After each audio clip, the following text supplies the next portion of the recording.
Is your mic hot over there? Yes. Got them both hot. Okay. Okay, so do you want me looking at you or at the camera? How do you feel about Proposition 19? Well, full disclosure, I am a co-chair of one of the steering committees for Prop 19, so I am certainly more than an objective outsider. I think Prop 19 has a real legitimate chance.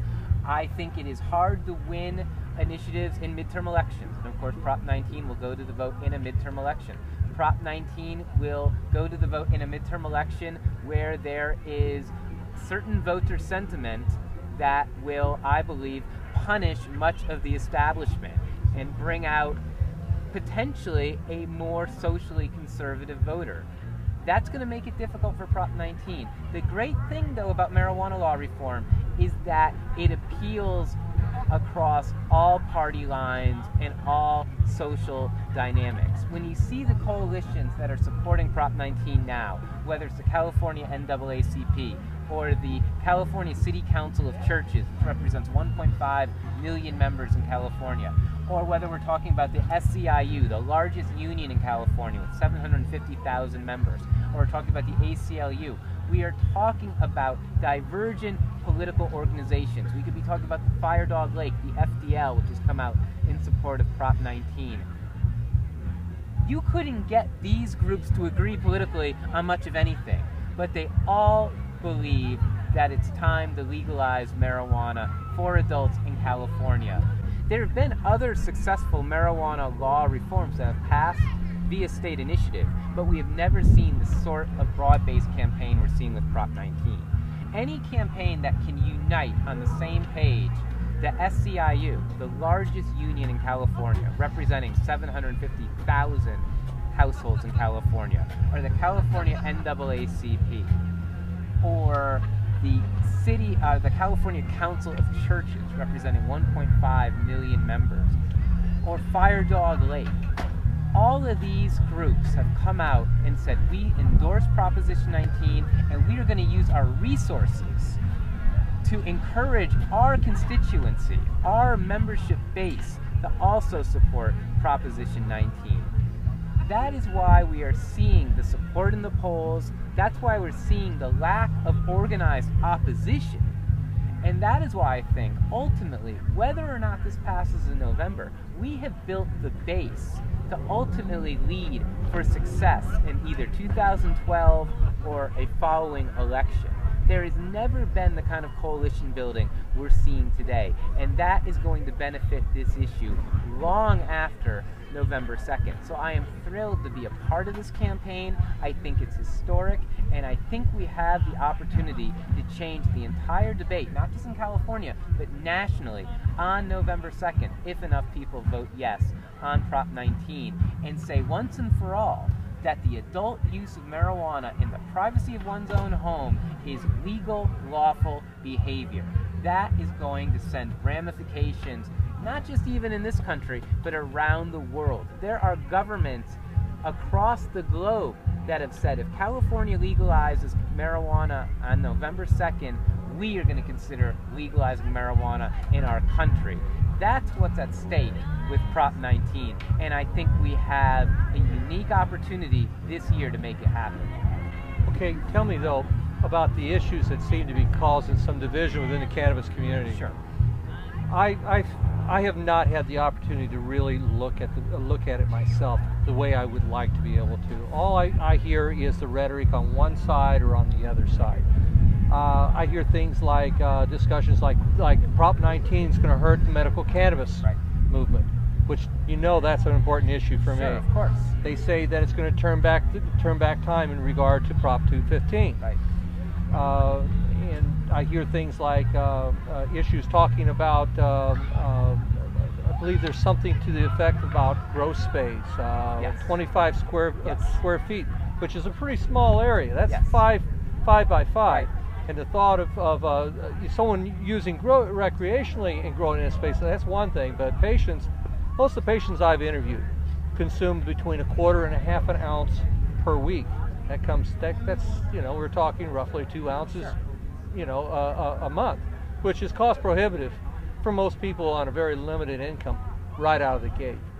People who are already, they're only perhaps they're on disability. Maybe they only have an income of maybe $900 a month, and the aspect of being able of having to spend upwards of $800 or so at the current pricing in regard to cannabis, which includes California, even though it's legal medically, right. The price of cannabis has not fallen. That's true, right? And which that is a major concern for most people who are medical patients. Sure. So let's talk about that. You bring up some concerns that many in the cannabis community share. So I want to address them as carefully as I can.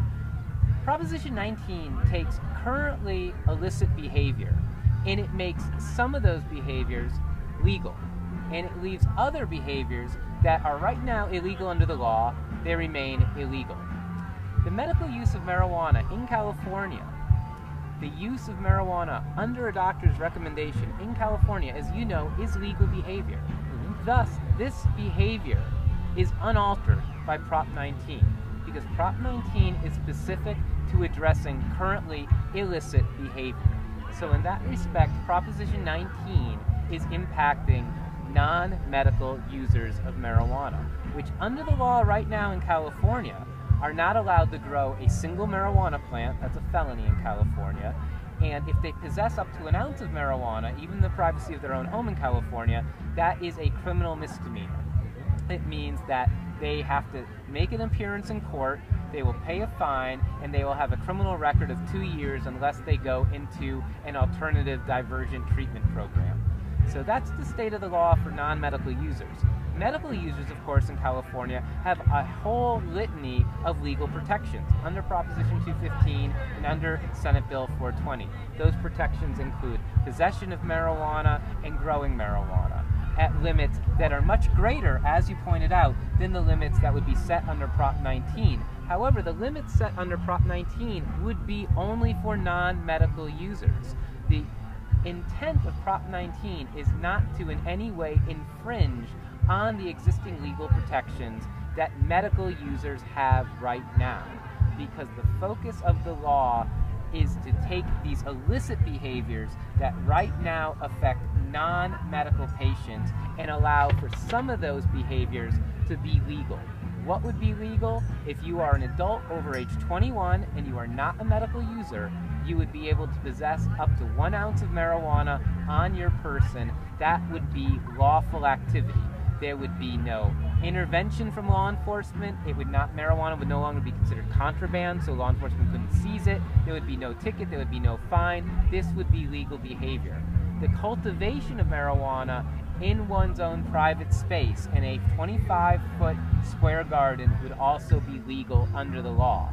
Now, if a person harvests more than 1 ounce of marijuana from that garden, as logically they would be able to possess that total amount of marijuana as well, and that would be legal under Prop 19. And this would be a mandate across the state. Law enforcement would have to abide by this mandate, whether you're in Ukiah, whether you're in San Diego. If you are an adult over 21, you can possess and grow limited amounts of marijuana, and that is now lawful behavior. The possession of larger amounts of marijuana or growing larger amounts of marijuana, if you are not a patient, would still be considered illicit behavior, because as I said, Prop 19 is about taking currently illegal behavior and making some of those behaviors legal, but keeping some of those behaviors still illegal. And that's because this is going before the voters. This has to be something that the majority of voters would be willing to accept. And the majority of voters said, we will accept adult legal use of marijuana for non-medical purposes, but it has to be within limits. There have to be controls. We understand that legal commodities are regulated, they're taxed, and there's controls, and if we want marijuana to be legal for adults for non-medical purposes, we want assurances that there's also going to be common sense controls and regulations. And these were the controls that the voters said they wanted. But to repeat, for non-medical patients, this isn't going to affect them at all, because these impositions are only targeting non-medical users. And we know that there's 3.3 million Californians right now who are using marijuana who are not patients, who do not have a doctor's recommendation. And that's why we have 80,000 arrests in California every year, most of those for simple possession, because there is such a large community that does not define themselves as patients, and the law doesn't see them as patients. And Prop 19 is meant to protect those individuals from arrest and from legal harassment. Now, Proposition 19 also proposes that certain communities, if they wish to, can enact regulations to allow for the private commercial production and distribution of marijuana. In essence, allowing communities to pass regulations to allow for the production and retail sale of marijuana to adults over age 21. This is an opt-in. Local governments don't have to do this. I would imagine right out of the gate many local governments won't do it. But some governments probably will, and this will allow those governments and California as a whole to finally come to terms and say, look, we made marijuana illegal in 1913, but right now 1 out of 10 Californians say they use marijuana recreationally. Let's address that market. Let's control it. Let's control who's producing the marijuana. Let's control who's selling the marijuana. Let's have common sense impositions regarding age on who can purchase marijuana and where they can use marijuana. But once again, these regulations would only apply to non-medical users, and they would be up to the jurisdictions of your local communities. So there would be local input. I think the regulations would not be universal from town to town to town, nor in my mind should they be. They should reflect the wants and needs and mores of that local community. Just like the medical marijuana dispensary system right now works in California. There are some towns that allow for dispensaries, there are other towns that don't. Most of the time, the towns that allow for dispensaries are those where the local community has worked most closely with local politicians and said, this is what we want to do. This is what we think will be best for the community. And in those instances, you have dispensaries. But one thing I would add, the dispensary system as it is now in California is not legal by statute. It is only legal based on local regulations. The same thing Proposition 19 is proposing for non-medical distribution and production of marijuana. There is nothing in Prop 215 or Senate Bill 420 that allowed for the retail over-the-counter sale of marijuana for medical purposes. The only guidance for dispensaries comes from Attorney General Jerry Brown's guidelines. We're going to have a new Attorney General come November 2nd in California. It could be Stephen Cooley, who has said that in his legal opinion, all dispensaries, any dispensary in California where cash transactions take place is illegal, and he intends to close them down. The governor of California may very well be Meg Whitman come November 2nd, who says marijuana in her mind is public enemy number 1. It makes no sense for the medical cannabis community to be divided over Prop 19 when we all have the same enemies here. And that's Meg Whitman and that's Stephen Cooley, who intend to change the medical marijuana landscape in California dramatically when they get into office. And I would argue that we're all better off with Prop 19 passing, which will allow for the legal, lawful use of marijuana by everybody in limited amounts, and allow for the retail sale and distribution of marijuana legally by statute in communities that wish to do so. And there'd be nothing that Meg Whitman or Steve Cooley could do to undermine those freedoms if they are passed in the law. So I hope that addresses, several of the questions you asked. It really does. But a couple other things that I did want to ask you about were in regard to some of the other suspicions and things that I've been hearing have been coming up, and things like an issue, something that's always been an issue with me is the whole idea with taxation of cannabis. Taxing cannabis for someone like myself.